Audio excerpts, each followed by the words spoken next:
Throughout the 1950s, most Americans were enjoying a better way of life, a better life for their kids, this idealized American dream. But not all Americans were. As we come home from World War II, African Americans have come back, many of them from serving in the armed forces to help bring freedom to people around the world. But then when they come back to America, they realize that they don't enjoy those same freedoms. America is still segregated, as signs like this demonstrate. Water fountains, restrooms, lunch counters, seating areas in movie theaters, schools, buses, all of these things are segregated, especially throughout the South. And so what we're going to see during the 1950s, while part of America is working to build that better life for the future for themselves, for their families in nice little suburban neighborhoods, other Americans have a different challenge to build a better life for the future.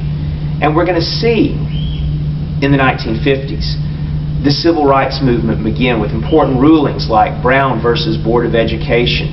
And you'll see the Little Rock Nine challenging integration in the public schools. We'll see Rosa Parks in Montgomery, Alabama start a movement on the bus. Martin Luther King Jr. will rise to the forefront as one of the great leaders of the Civil Rights Movement. Principles such as civil disobedience, peaceful protest, these will be the early means that civil rights leaders, civil rights activists will follow.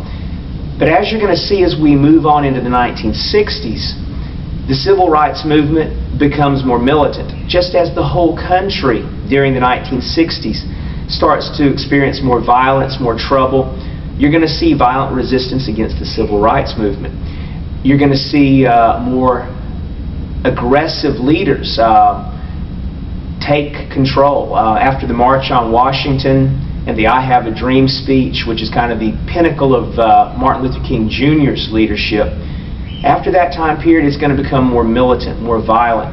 But ultimately it will succeed. And so in this unit we'll look at the civil rights movement of the 1950s on into the 1960s and look for the changes and the means that they used in this struggle to try to improve conditions here in America.